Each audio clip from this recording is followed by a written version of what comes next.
My name is Courtney Hagan. This is my analysis of Jacob's IEP meeting, as well as the pre-IEP meeting and the MAP meeting videos that were provided. I'll start by saying that one of the main reasons I think both the MAP and IEP meetings are so successful is the level of collaboration that's going on between the team members. Right off the bat, they set the tone for valuing every member of the team, just being very grateful for their presence and support. But then they also go into setting norms for the group right away, and I was surprised to see that, but I think that there's great value in telling everybody in the group that they are first very welcome and supported in speaking up, but also setting the expectation that you let everybody else speak up and say their piece before jumping in. It was also just the number of people who are happy to collaborate on behalf of supporting Jacob. They were fortunate enough to have both mom and Jacob's grandfather there, people who knew Jacob at home, who could see him in that environment. They had both a special education teacher and his general education teacher who saw him even in different environments within the school. And then they were very fortunate enough to have his tutor and his paraprofessional, people who saw him outside of school, but also in just a different environment than his natural home state, if you will. The other benefit to having all of these team members involved with the MAP meeting and the IEP meeting is that not only are they able to bring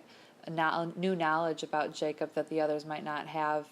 considering that they don't share that environment with him, but that every time a dream or goal or plan comes up, you have these people who can support that dream, goal, or plan in these different environments. So there's one instance where Jacob's general education teacher talks about how she can help him with this particular goal, but then Jacob's tutor also speaks up and says that she can help with that goal outside of school as well. In addition to the level of collaboration that's going on, something else that I think really sets a great tone for a successful MAP and IEP meeting in this instance is the fact that both meetings start off by addressing Jacob's strengths.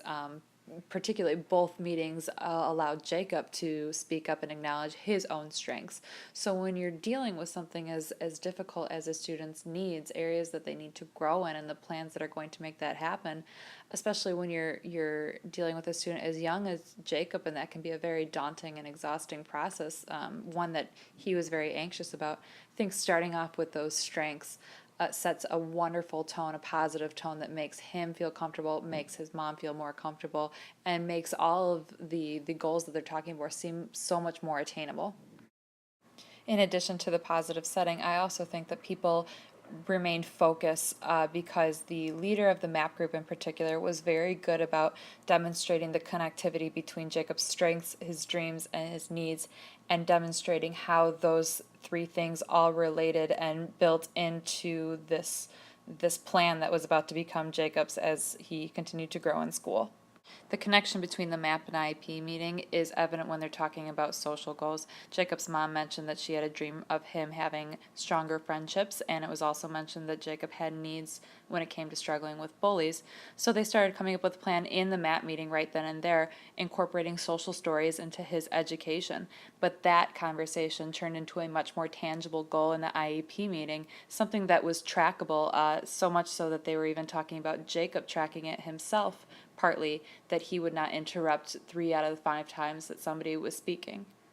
Similarly, one of the other things discussed in the MAP meeting was the dream of wanting Jacob to become a stronger reader, and that too turned into a goal that was addressed in the IEP later on. The school psychologist, what I really like this is that she actually took the dream, the goal that they were discussing, and linked it to one of Jacob's strengths.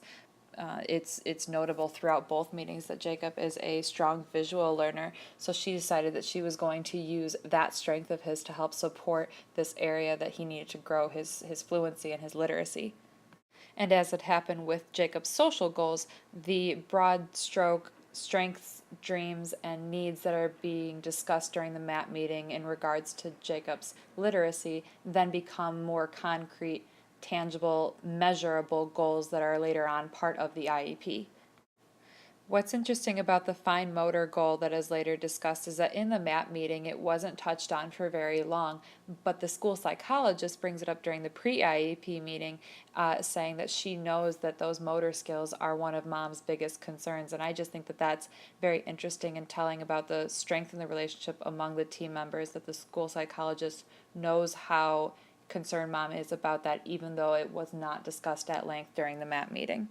Ultimately, we notice that not just Jacob's strengths and needs, but most importantly, each of the dreams that are discussed during his MAP meeting are later incorporated into his IEP as a concrete goal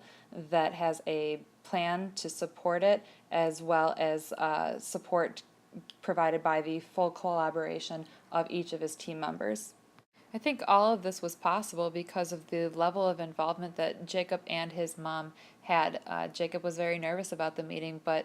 more than one team member sat with him beforehand to help prepare him, help him review in his mind what he was going to say. I think that made him much more open to what was being discussed. It's also very clear that mom has a strong relationship with both Jacob's special ed teacher as well as his other teachers, and she's feeling supported and open about what she wants for her son. Going back to the collaboration that I discussed at the beginning of the video, there's constant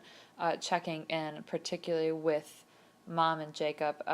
Jacob's asked at the end of the MAT meeting how he feels the day went, the meeting went, and he is very quick to speak up and share his feelings, and I think that that's very telling. But then mom is also very responsive, and then ultimately she is reassured at the end of the meeting that they don't necessarily have to get it right on the first time, and if something comes up, if her concerns change, if we find that a goal is not adequate or the plan is not being supportive enough, that they can change that. They don't necessarily have to wait until the next year, that the team members are constantly there and ready to make any changes and reconvene if necessary.